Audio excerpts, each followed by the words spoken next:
Hello people, welcome back to my channel Education Treasure. So the topic which we are going to start is imperative sentences today. So you must be imagining और आप सोच रहे होंगे कि imperative sentences होते कैसे हैं और होता क्या है imperative sentences के अंदर. Imperative sentences are very small and very short sentences. Basically in sentences के अंदर हम जब हम किसी को ऑर्डर देते हैं, किसी से रिक्वेस्ट करते हैं ना, तो हम बहुत छोटे से वर्ड्स, छोटे से सेंटेंस का इस्तेमाल करते हैं और बहुत लोगों को वो नहीं आता है किस तरीके से उनको बोलते हैं, even though they are it is very simple to speak imperative sentences. तो फिर भी जिन लोगों को नहीं आता है उनके लिए ये वीडियो है. चलिए स्टार्ट करते हैं. तो imperative सेंटेंस बेसिकली जैसे कि मैंने आपको बताया, imperative सेंटेंसेस यूज किसके लिए होते हैं, या तो आप किसी से रिक्वेस्ट करो, ठीक है, या तो किसी को ऑर्डर दो. तो किसी को ऑर्डर देना और रिक्वेस्ट करना इज मीन्स उसको इंग्लिश में बोलना इज वेरी इजी. चलिए कैसे बोलते हैं आप देखिए. आपका अगर आप पहले ऑर्डर ही करके देखते हैं किसी के ऊपर, अगर कोई ग्लास कहीं पे रखा है और आपको कोई बंदा उसके पास में बैठा हुआ है and you will say this कि मेरे को वो दे दो, तो how will you say that? You will say give me. ठीक है, क्या बोलोगे आप? Give me. ठीक है, अगर आपको आगे ये बोलना है कि गिव मी दैट ग्लास, तो आगे आप वो लगा सकते हो. तो ये क्या हुआ? It is order. You are ordering somebody to do something for you, right? आप किसी को ऑर्डर कर रहे हो आपके लिए कुछ करने के लिए, तो इस तरीके का सेंटेंस इंपैरेटिव सेंटेंस कहलाएगा.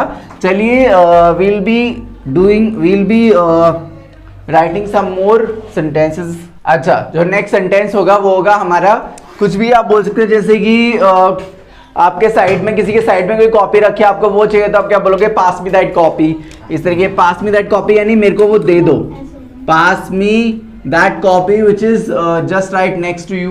ठीक है, जो आपके बिल्कुल साइड में रखी है वो कॉपी मुझे दे दो. इस तरीके से आप यहाँ पे फिल कर सकते हो सेंटेंस को, इसलिए यहाँ पे मैं डैश लगा रहा हूँ. ठीक है, अब जैसे कि आप किसी को बोलोगे कि मेरे लिए, जैसे कि मम्मी को हम ऑर्डर देते हैं, मम्मी को हम जो बोलते हैं हमारे लिए ये बना दो, that is kind of order. ठीक है, मम्मी को हम बोलते हैं जैसे कि आज मेरे को गाजर का हलवा खाना है, तो मेरे लिए गाजर का हलवा बना दो. In case if you are ordering your mother के यार मेरे को गाजर का खाना है, तो आप बना ही दो, तो आप क्या बोलोगे? कुक गाजर का हलवा, कुक गाजर का हलवा फॉर मी. लेकिन इसको आप थोड़ा रिक्वेस्ट के उसमें बोल सकते हो, क्योंकि अगर ज्यादा ऑर्डर दोगे तो चपाट भी आ सकता है आपके. ठीक है, तो अगर आप इसको अगर ऑर्डर देते हुए बोलोगे तो बोलोगे कुक गाजर का हलवा फॉर मी. लेकिन अगर if you convert this sentence as a request, तो उसमें what you need to do is, sorry मैंने यहाँ पे 7 लिख दिया था, तो what you need to do is you have to add please here. अच्छा, वो मैसेज की लैंग्वेज में लिख रहा हूं मैं, प्लीज ऐसे लिखते हैं. ठीक है, हम प्लीज यहां पर ऐड कर देंगे, तो इस तरीके से ये रिक्वेस्ट में चेंज हो जाएगा. ठीक है, so these two sentences were examples of order and this one is example of order also. If you don't use please then it will become order, if you use please then it will become request. ठीक है, अब क्या है कि अब next sentence हम बोलते हैं. नेक्स्ट सेंटेंस जैसे कि मैं बोलूंगा आपका छोटा भाई है. ठीक है, तो आपका छोटा भाई है, आप उसको बोल रहे हो, ठीक है, आप उसको बोल रहे हो कि चल मेरा होमवर्क कर दे. ठीक है, मेरा होमवर्क कर दे, आपको करने का मन नहीं है, छोटा भाई को बोला चल मेरा होमवर्क कर दे, तो आप obviously you will not request your brother. ठीक है, यू विल ऑब्वियसली ऑर्डर. आपसे छोटा है तो ऑर्डर करोगे. If your brother is elder then you, आपसे बड़ा है, तो then you have to request, वरना सेम केस चपाट आ सकता है. ठीक है, अच्छा आप छोटा भाई तो क्या बोलोगे आप कि डू माई होमवर्क. ठीक है, और आप कैसे ऑर्डर दे सकते हो? आप ये आप किसी को काम करने, अपना काम करवाने के लिए ऑर्डर दे रहे हो. लेकिन कभी कभार हम किसी को ऑर्डर किस चीज में भी देते हैं, जैसे कि हम किसी को कोई चीज मना करते हैं कोई चीज करने के लिए, तो that also comes means in the category of order. ठीक है, अब देखो जैसे कि अगर मैंने उसको बोला कि उधर मत जाओ, तो it is what? It is my order कि उधर नहीं जाना है. तो जब मैं किसी को कोई चीज करने के लिए मना करता हूं, तो वहां क्या लगता है? डोंट. ठीक है, उसके बाद आ जाएगा जो काम हो रहा है, क्या? गो. डोंट गो देयर, वहां मत जाओ.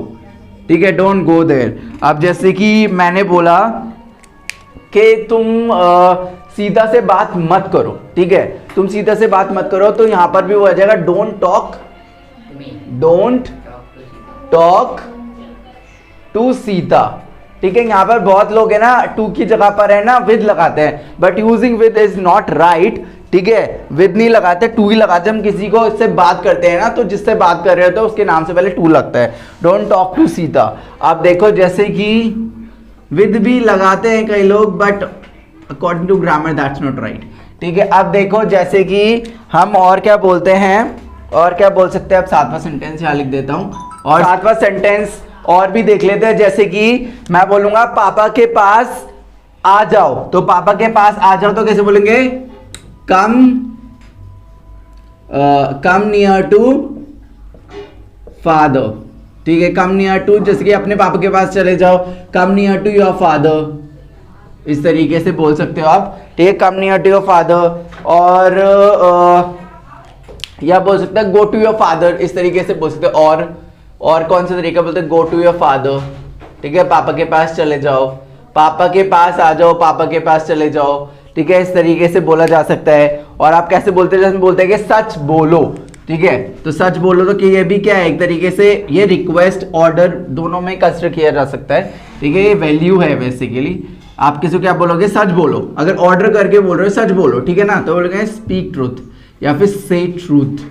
कई लोग उसको ट्रूथ बोलते हैं, लेकिन इसकी जो राइट प्रोनाउंसिएशन है इस वर्ड की वो है ट्रूथ, ठीक है। थोड़ा खिंचता है ये, ठीक है। ट्रूथ होता है, ट्रूथ नहीं होता है, ठीक है। चलिए तो कुछ एक और एग्जांपल देख लेते हैं। जैसे कि मैं बोलूंगा कि अपनी पेंसिल निकालो, तो कैसे बोलेंगे, take out your pencil.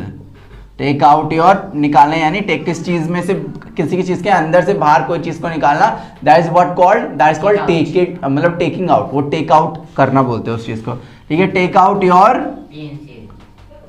Pencil, take out your pencil.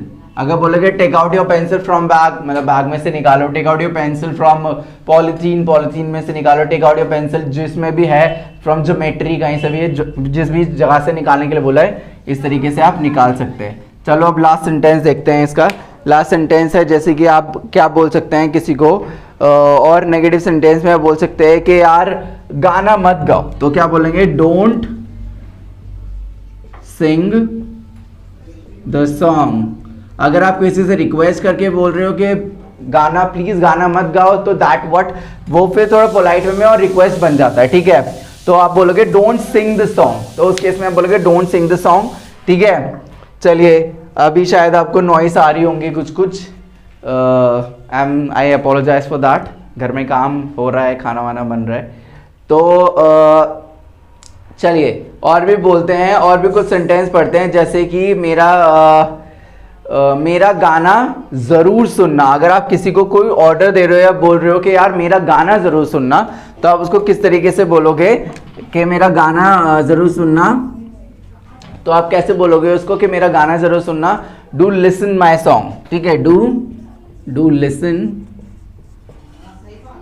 My song, ठीक है। इस तरीके के कुछ सेंटेंसेस होते हैं। इस तरीके के सेंटेंसेस को इंपैरेटिव सेंटेंस कहा जाता है। मैं आपको कुछ ऐसे ही बोल के और सेंटेंस बता देता हूँ। और इंपैरेटिव सेंटेंस होते कैसे हैं। इंपैरेटिव सेंटेंस जैसे कि मैं बोलूँगा कि इधर मत आओ, डोंट कम हियर, उधर मत जाओ, डोंट गो देयर, उससे बात मत करो, ऐसा मत करो, वैसा मत करो, ये करो, वो करो, मेरे लिए काम करो, ऐसा करो, वैसा करो। इस तरीके के जो सेंटेंसेस होते हैं ना, वो बहुत छोटे होते हैं, जिनमें किसी को ऑर्डर दे रहे होते हैं, रिक्वेस्ट कर रहे होते हैं। तो इस तरीके के जो सेंटेंसेस होते हैं ना, that fall under the category of imperative sentences.